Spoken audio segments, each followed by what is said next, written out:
जंगल में हाथी और शेर एक पेड़ के नीचे बैठे हुए हैं। हाथी गहरी सोच में डूबा है और शेर आराम से लेटा हुआ है।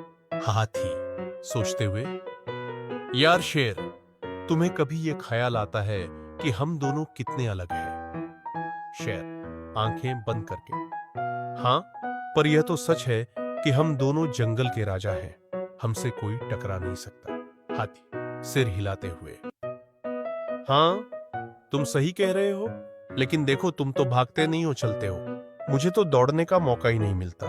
अगर मैं दौड़ने लगूं तो मुझे लगता है कि जंगल का रास्ता ही उल्टा हो जाएगा।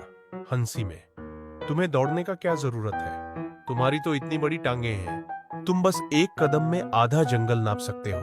हाथी मुस्कुराते हुए, हाँ, और तुम्हारी तो छोटी सी टांगे हैं, तुम अगर दौड़ने लगो तो तुम्हारे पीछे ट्रैक बन जाए। हंसी रोकते हुए, ओह, तो तुम ये कह रहे हो कि मैं इतना हल्का फुल्का हूं कि हवा में उड़ सकता हूं? मजाक करते हुए, नहीं नहीं शेर भाई, तुम तो वैसे ही चिड़चिड़े हो। अगर हवा तुम्हारे सामने से गुजर जाए तो तुम सोचोगे कि किसी ने तुम्हें चिढ़ाया है। हंसते हुए, ठीक है, पर हाथी भाई, अगर तुम कहीं फंस गए तो तुम्हें मदद की जरूरत पड़ेगी। मुस्कुराते हुए, हाँ, तभी तो तुम्हारी जैसे छोटी टांगों वाले को मेरी मदद चाहिए होगी। दोनों हंसते हैं और जंगल में एक दूसरे से दोस्ती की मजाकिया बातें करते हुए चलते हैं। समाप्त। हाथी और चींटी की मजेदार कहानी। एक बार की बात है, एक घने जंगल में एक हाथी और एक चींटी रहते थे। दोनों अच्छे दोस्त थे, लेकिन उनके आकार में काफी फर्क था। हाथी बहुत बड़ा था और चींटी बहुत छोटी। एक दिन हाथी और चींटी जंगल के किनारे पर एक साथ चल रहे थे। अचानक हाथी ने चींटी से कहा, तुम तो बहुत छोटी हो। चींटी मुस्कुराई और बोली, बिल्कुल, मैं तुमसे बड़ी चुनौती ले सकती हूँ। अगर तुम चाहो तो हम दोनों के बीच दौड़ का मुकाबला हो सकता है।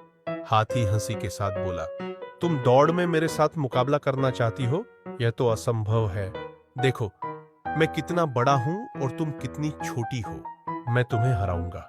चींटी ने एक चालाकी से कहा, ठीक है, हम दोनों दौड़ में भाग लेते हैं, लेकिन मुकाबला थोड़ी देर बाद होगा। हाथी ने सोचा, मुझे तो यह मामूली सी बात लगती है। फिर दोनों दौड़ के लिए तैयार हो गए। चींटी ने जंगल के एक गहरे कोने में जाकर अपने दोस्तों से मदद ली। जैसे ही दौड़ शुरू हुई, हाथी ने पूरे रास्ते को कवर किया, लेकिन पीछे से चींटी अपने सारे दोस्तों को भेजती रही, जो हाथी के सामने आकर उसे रुकने के लिए बाधित कर देते थे। अंत में हाथी थककर रुक गया, जबकि चींटी अपनी चालाकी से जीत गई। हाथी को समझ में आ गया कि आकार और ताकत हमेशा जीत नहीं दिलाती। उसकी हार ने उसे यह सिखाया कि कभी-कभी छोटी सी रणनीति भी बड़ी जीत दिला सकती है। वह मुस्कुराया और बोला, चींटी, तुम सच में बहुत बुद्धिमान हो। कड़ी मेहनत का फल। छोटे से गांव में एक लड़का रहता था, जिसका नाम रोहन था। वह गरीब था, लेकिन उसकी मेहनत और लगन बहुत ज्यादा थी। वह स्कूल में सबसे अच्छा छात्र था, लेकिन उसके पास पढ़ाई के लिए किताबें या सामग्री नहीं थी। फिर भी उसने कभी हार नहीं मानी। एक दिन स्कूल में एक महत्वपूर्ण प्रतियोगिता का आयोजन हुआ। यह प्रतियोगिता पूरे जिले में थी और जीतने वाले को एक बड़ी स्कॉलरशिप मिलने वाली थी।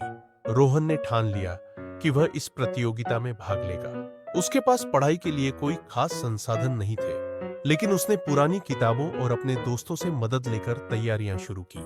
रोहन दिन रात मेहनत करता और किसी भी मुश्किल को अपने रास्ते का रोड़ा नहीं बनने देता। प्रतियोगिता के दिन जब वह मंच पर था, तो उसे बहुत घबराहट हो रही थी, लेकिन उसने अपने आप को संभाला और अपने ज्ञान का पूरा प्रदर्शन किया। अंत में रोहन ने प्रतियोगिता जीत ली और उसे एक शानदार स्कॉलरशिप मिली। यह जीत सिर्फ एक पुरस्कार नहीं थी, बल्कि यह उसकी मेहनत और समर्पण का परिणाम था। रोहन ने साबित कर दिया कि अगर मेहनत सच्ची हो और लक्ष्य स्पष्ट हो, तो कोई भी मुश्किल हमें हमारे सपने पूरे करने से रोक नहीं सकती। रोहन की यह कहानी हमें यह सिखाती है कि हालात चाहे जैसे भी हों, अगर हम अपने लक्ष्य को लेकर ईमानदार और मेहनती हों, तो सफलता जरूर मिलती है।